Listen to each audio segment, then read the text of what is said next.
4 বছর ওর সাথে ছিলাম এবং আমি জানি সে এবং তার পরিবার কতটা খারাপ মানুষ। মোহনা, তোমাকে আমি আবারও বলতেছি যে তুমি ওর সাথে জড়াইছো না এবং তুমি সবাইকে ইগনোর করতেছো না, বলতেছো না সে ভালো হয়ে যাবে, সে কোনোদিন ভালো হবে না। এবং এমন একটা সিচুয়েশন আসবে, আমি তো কোর্ট পর্যন্ত যেতে পারছিলাম, ও তোমার সাথে এমন সিচুয়েশন করবে যে তুমি কোর্ট পর্যন্ত যেতে পারবে। আমি লাইলা আজকে এই কথাগুলো বলে রাখ, মোহনা তুমি মিলায় দেখো। এনিওয়েজ, এসব আজে বাজে মানুষকে নিয়ে কথা বলতে চাই না। গেলাম, তোমরা যেসব মেয়েরা এখন বিশ্বাস করতেছো না, তোমরা যারা মামুন মামুন মামুন বলে পাগল হয়ে যাচ্ছ, তোমাদের সাথে যখন এরকম করবে তখন তোমরা কেন্দ্রে কুল পাবা না। এবং মামুনের সাথে যে আছে মোহনা, তোমাকেও বলতেছি মোহনা, তুমি একদিন কেন্দ্রে কুল পাবা না। আমি নিজে পৃথিবীতে মামুনকে সবচেয়ে বেশি তার মায়ের চেয়েও আমি চিনি এবং সে তার রগে রগে শয়তানি, তার রগে রগে সে কোনোদিনও ভালো হবে না। এবং মোহনা, তোমাকে মামুন এমন কান্দাবে, এত তোমার যখন টাকা পয়সা শেষ হয়ে যাবে, তুমি যেদিন টাকা পয়সা দিতে পারবে না, সেদিন তোমাকে লাঠি দিয়ে ছুঁড়ে বাসা থেকে বের করে, তখন তোমাকে চিনবে না। এবং তুমি আজকে খুব খুশি খুশি করে তার কক্সবাজারে যাওয়ার টাকা দিচ্ছ, সাজেকে যাওয়ার টাকা দিচ্ছ, নতুন নতুন জামা কাপড় গাড়ি কেনার টাকা দিচ্ছ না,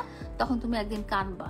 এবং এমন একটা এতটা এফোর্ট দিয়েছি বলে এতদিন আমরা একসাথে ছিলাম এবং আমাদের মধ্যে কোনো রকম মানে বিশ্বস্ততার কোনো ব্যাপার ঘটে নাই যে আমি তার বিশ্বাস ভেঙেছি, আমি পরকিয়া করেছি, বা আমি অন্য ছেলের সাথে ভেঙে গেছি, বা আমি অন্য কারোর সাথে রিলেশনে জড়িয়েছি, এই ধরনের করি নাই। এবং এই ধরনের কিছু সেও তখনও করে নাই। যখন আমরা একসাথে ছিলাম তখন সেও কখনো, আমাদের দুজনের মধ্যে যে যখন ভালোবাসা ছিল, আমাদের দুজনের মধ্যে যখন ট্রাস্ট ছিল, আমাদের দুজনের মধ্যে যখন লয়ালিটি ছিল, আমাদের দুজনের মধ্যে যখন তখন সে জাগতিক কিছু কারণে, তার লাইফের আরো উন্নতি করার কারণে, তার লাইফের আরো অনেক বড় প্ল্যানিং এর কারণে বা কিছু পাওয়ার কারণে সে আমার সাথে তার সম্পর্কটা ছিন্ন করে সে ভিন্ন পথে এগিয়ে গেছে। সে হয়তো অন্য কারোর সাথে সম্পর্কে আছে, এখন আমি জানি। তো এখন সে যখন এত কিছু বিচার বিবেচনা করে চলে গেছে, আমি ধরে নিব তার বিচার বিবেচনা ঠিক আছে। সে জিনিসটা সিদ্ধান্তটাই নিয়েছে ক্যালকুলেশন করে লাইফের।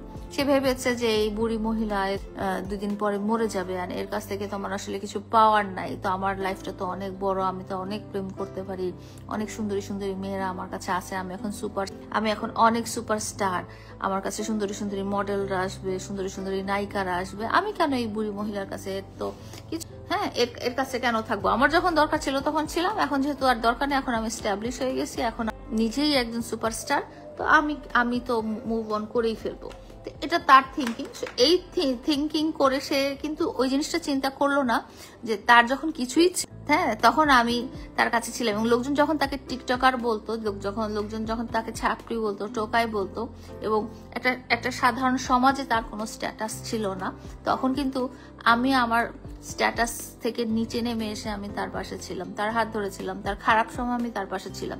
সো অকৃত কোনো অবদান ভুলে যায় 2 ধরনের মানুষ আছে যাদেরকে আমি আমার লাইফে কখনো জায়গা দিব না। সেটা হচ্ছে অকৃতজ্ঞ মানুষ, যারা হচ্ছে মানে নিজের অতীতটা ভুলে যায় যে নিজে আগে কোন জায়গায় ছিল এবং তার ওই দুঃসময় কে তার পাশে ছিল, তার ওই খারাপ টাইমে, হ্যাঁ একটা টাইমে যখন তার আইডি ব্যান হয়ে গেছিল, তার ইনকাম সোর্স ছিল না, তার সাথে কেউ ভিডিও করতে বাসায় আসতো না। তার বন্ধুরা আমাকে বলতো যে ওর সাথে আগে লোকজন ভিডিও করতে বাসায় আসতো, এখন কেউ তার সাথে ভিডিও করতে বাসায় আসে না, যেটা ভিডিওই তার উপার্জনের ব্যাপার। ওই টাইমে ওর যে চেহারা, সুরত, স্ট্রাকচার, ওর ফিনান্সিয়াল কন্ডিশন বা ওর হোয়াট এভার, আমার তো তার কাছে যাওয়ার দরকার ছিল না। আমি তো ভালোবেসেছিলাম এবং সেও আমাকে ভালোবাসা দেখিয়েছিল ইন রিটার্নে, কিন্তু তার ভালোবাসা ছিল স্বার্থের ভালোবাসা। যে ঠিক আছে, আমি এই মহিলাকে মই হিসেবে ব্যবহার করে আমি একটা স্ট্যান্ডার্ড সোসাইটি আমি আসব এবং আমার একটা স্ট্যান্ডার্ড লাইফে চলে যাব, আমার লক্ষ্য এটা, আমি এটা করব এবং এটা করার পরে আসলে একে ছেড়ে দেবো।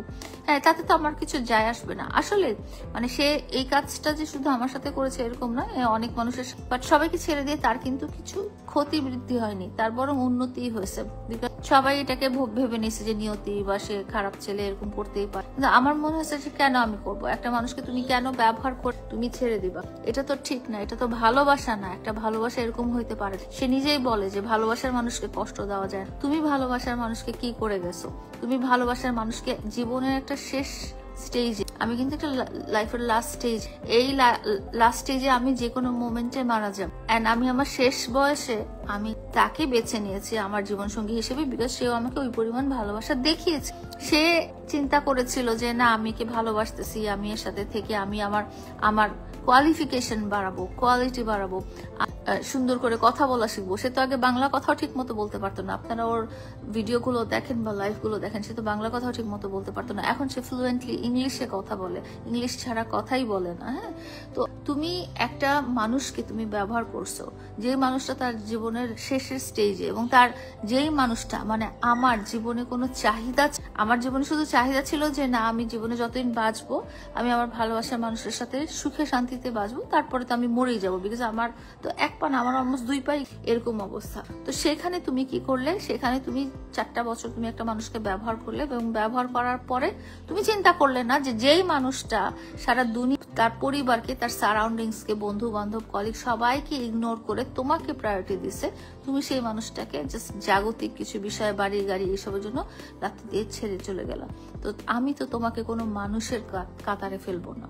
হ্যাঁ, এবং এই ধরনের যারা অমানুষ, তারা কেন, তাদেরকে কেন আমি আমার লাইফ, আর তার যে টার্গেট ছিল, যে টার্গেট নিয়ে সে আমার কাছে এসেছে, সেই টার্গেট তো তার ফুলফিল হয়ে গেছে। সে এখন আরেকজনের কাছে যাবে, আরেকজনের কাছে যে আরো কিছু পাওয়ার আশা করবে, সে বাড়ি নিবে বা আরো, এখন BMW চালায়, পরে হয়তো জাহাজ কিনবে, প্লেন কিনবে, এইসব এরা আমার কাছে এই ধরনের মানুষ কোনো ভ্যালু। আমি যখন তার কাছে গিয়েছিলাম বা সে যখন আমার কাছে এসেছিল তখন তার কিছুই ছিল, তখন সে আমাকে ভালোবাসে। এখন তার অনেক কিছু আছে কিন্তু এখন সে ভালোবাসে না, এখন সে স্বার্থ খুঁজে। এই ধরনের মানুষকে তো আমি তো এমনিতেই শেষ হয়ে গেছি। এই ধরনের মানুষকে তো আমি আর কোনোদিন আমার লাইফকে আরো খারাপ করার জন্য আমি তাকে ফেরত নিয়ে আসবো, আর সে আসবেই বা কেন? কারণ আমার কাছ থেকে যা নেওয়া সেটা তো নিয়ে চলেই গেছে, এখন তো আমার কাছে আর কিছু পাওয়ার নাই। এখন যদি আমি তাকে আরো কিছু দেই তাহলে হয়তো সে কোনোদিন একটু হইলেও চিন্তা করবে, বাট আমি ওগুলো দিব, থাকলেও দিব না। সে একটা খারাপ মানুষ, সে ভালো মানুষ না, সে একটা মানুষের ক্ষতি করে গেছে। যে মানুষটা একটা এতিম, যে মানুষটা একটা বাবা নাই, একটা ভাই নাই, 2টা বাচ্চা নিয়ে স্ট্রাগল করতেছে এই দুনিয়াতে, 2টা বাচ্চা অসুস্থ, সেই রকম একটা মেয়েকে সে ব্যবহার, এর তো বিচার হবে, এর বিচার দুনিয়াতেও হবে।